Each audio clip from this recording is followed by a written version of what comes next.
பிப்ரவரி மாதம் 27ஆம் தேதி உலகம் ரொம்ப அமைதியா இருந்தது. உலகத்துக்கு தேவையான 20% கச்சா எண்ணெய் அது ஹோர்முஸ் நீரிணை வழியாக வெளியாகிட்டு இருந்தது. அது மாத்திரம் இல்லாம இந்த எரிவாயு, பயிர்களுக்கான உரம், இது எல்லாமே தாராளமாக கிடைத்துக் கொண்டது.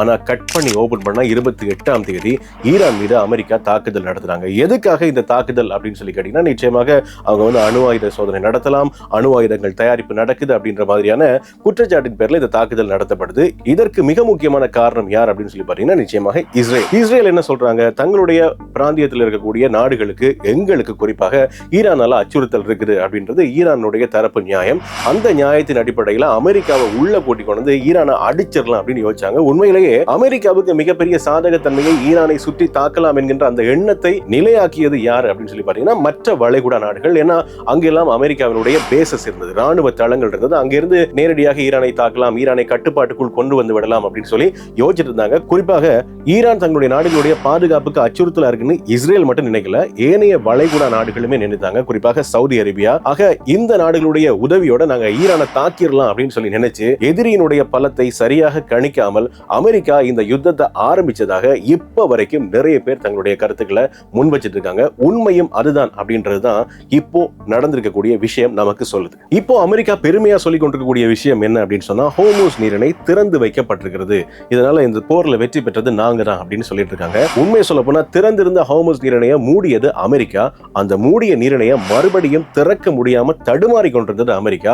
இப்ப பேச்சுவார்த்தைக்கு ஈரான் இறங்கி வந்ததுனால இது அமெரிக்காவால திறந்து வைக்கப்பட்டதாக சொல்லப்படுது. இந்த ஸ்டிக்கர் ஒட்டுகின்ற விஷயம் தொடர்ச்சியாக அமெரிக்காவால நடத்தப்பட்டு கொண்டே இருந்தது. இது தொடர்பாக நிறைய பத்திரிகையாளர்கள் அமெரிக்க அரசு அதிகாரிகள்ட்ட கேள்விகளாக முன்வச்சு கொண்டே இருக்காங்க.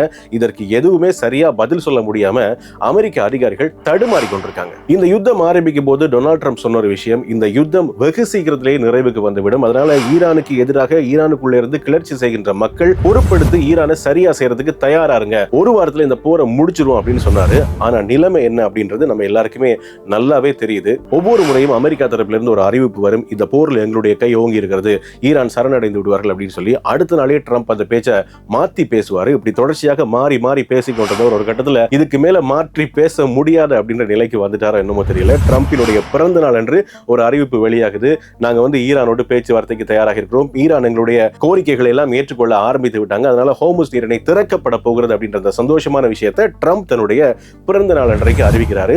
உண்மையிலேயே இது ஈரானுக்கு மிகப்பெரிய வெற்றி தான். என்ன காரணம்னா, பல பில்லியன் டாலர் செலவுல உருவாக்கப்பட்ட அமெரிக்காவுடைய ஏவுகணைகள், அது மாத்திரம் இல்லாம ஆயுதங்கள், அதெல்லாம் சாதாரண செலவுல உருவாக்கப்பட்ட ஈரானுடைய ஏவுகணைகள் தாக்கி அளித்தது உண்மையிலேயே அமெரிக்காவால ஜீரணித்துக் கொள்ள முடியாத ஒரு சூழல் தான். இந்த போரை பொறுத்த வரைக்கும் பொருளாதார ரீதியாக மிக மோசமான பின்னடைவை அமெரிக்கா சந்திச்சது அப்படின்றது மறுக்க முடியாத உண்மை. அது மாத்திரம் இல்லாம ஈரான் ஏற்கனவே இந்த ஹோர்முஸ் நீரிணையை ஃப்ரீயா எல்லா நாடுகளுக்கும் ஓபன் பண்ணி விட்டுருந்தாங்க, யார் வேணா வர்த்தக நடவடிக்கைக்காக இதை பயன்படுத்திக் கொள்ளலாம் அப்படின்னு சொல்லி. ஆனா இந்த யுத்தம் ஆரம்பித்ததுக்கு பிறகு இதுல நான் ஒரு கேட்டை போட்டு வரி வசூலிக்க போறோம் அப்படின்னு சொல்லி ஆரம்பிச்சாங்க. அது உலக நாடுகளுக்கு மிகப்பெரிய பேரடியாக மாறியது. இப்ப முற்றுமுழுதாகவே ஃப்ரீயாகவே ஈரான் திறந்து விட்டுருக்கிறதுனால அவங்களுடைய டிமாண்ட் எங்கேயோ காத்துல கரைந்து போனதை நம்ம கருத முடியாது. ஏன்னா அவங்க ஏற்கனவே இந்த ஹோர்முஸ் நீரிணையை ஃப்ரீயா தான் திறந்து விட்டுருந்தாங்க. அது மாத்திரம் இல்லாம ஈரான் முன்வைத்திருக்கக்கூடிய இன்னும் ஒரு முக்கியமான கோரிக்கை, அதாவது இந்த புரிந்துணர்வு ஒப்பந்தம் கைச்சாத்தாகணும்னா இதுல அமெரிக்கா முழுமனதாக இறங்கணும். அதாவது வளைகுடா நாடுகள்ல வேற எந்த நாடுகள் மீதும் தாக்குதல் நடத்தக்கூடாது. குறிப்பாக லெபனான் மீதும் சிரியா மீதும்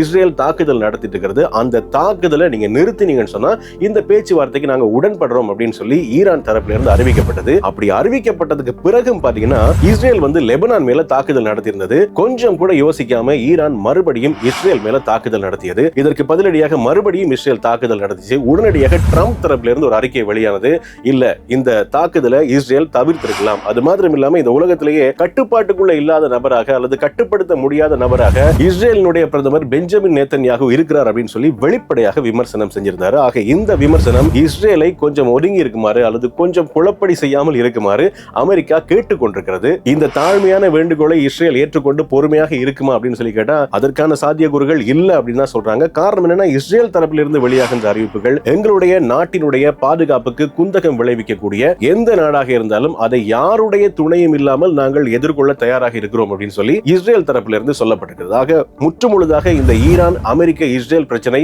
சுமூகமாக தீர்ந்து விட்டதா அப்படின்னு சொல்லி கேட்டா நிச்சயமா இல்ல. அந்த கட்டத்தை நோக்கி மெல்ல நகர்ந்து கொண்டிருக்கிறது அப்படின்னு சொல்லலாம். ஆக இந்த புரிந்துணர்வு ஒப்பந்தம், அது மாத்திரம் இல்லாம இந்த இரண்டு தரப்பு கோரிக்கைகள், ஈரான் தரப்பு முன்வைத்திருக்கக்கூடிய கோரிக்கைகள், அமெரிக்கா தரப்பு முன்வைத்திருக்கக்கூடிய கோரிக்கைகள், இது இரண்டுமே 60 நாட்களுக்குள்ள சரியாக பின்பற்றப்படுமாக இருந்தால் இந்த ஒப்பந்தம் உலக நாடுகளுக்கு ஒரு மிகப்பெரிய வரப்பிரசாதமாக மாறும். அது மாத்திரம் இல்லாம ஈரானுக்கு இந்த யுத்தம் மூலமாக 300 பில்லியன் அமெரிக்க டாலரை அமெரிக்கா வழங்க முன்வர போகிறது என்ற மாதிரியான செய்திகளையும் அவதானிக்க கூடியதாக இருக்கிறது. இதுல எது உறுதிப்படுத்தப்பட்ட தகவல் அப்படின்றது இப்போது வரைக்கும் தெளிவாக தெரியாத காரணத்தால உலக நாடுகளே கொஞ்சம் குழம்பி போய் தான் இருக்காங்க. இதுல ஈரானுக்கு இன்னும் ஒரு பெனிஃபிட் என்ன அப்படின்னு சொல்லி பாத்தீங்கன்னா, இந்த யுத்தத்தை அமெரிக்கா ஆரம்பித்ததாலும் இந்த யுத்தத்தை அமெரிக்கா நிறுத்தியதாலும் என்ன நன்மை ஈரானுக்கு கிடைச்சிருக்கு அப்படின்னு சொல்லி பாத்தீங்கன்னா, சில ஐரோப்பிய நாடுகள் ஈரான் மீது இதற்கு முன்னர் தாங்கள் விதித்திருந்த சில தடைகளை நீக்குவதற்கு தாமாகவே முன் வந்திருக்காங்க. இது உண்மையிலேயே ஈரானுடைய பொருளாதார வளர்ச்சியில ஒரு மிகப்பெரிய தாக்கத்தை செலுத்த போகுது அப்படின்னு சொல்லி அரசியல் அவதானிகள் தங்களுடைய கருத்துக்களை முன் வச்சிருக்காங்க. யுத்தம் ஆரம்பிச்சதுல இருந்தே ஈரானுடைய கை ஓங்கி இருந்தது. அமெரிக்கா சொன்ன எதையுமே செய்ய முடியாமல் அமெரிக்கா திணறி இருந்தது. இப்போ தொடர்ச்சியாக தன்னுடைய மக்கள் பலத்தை கொண்டு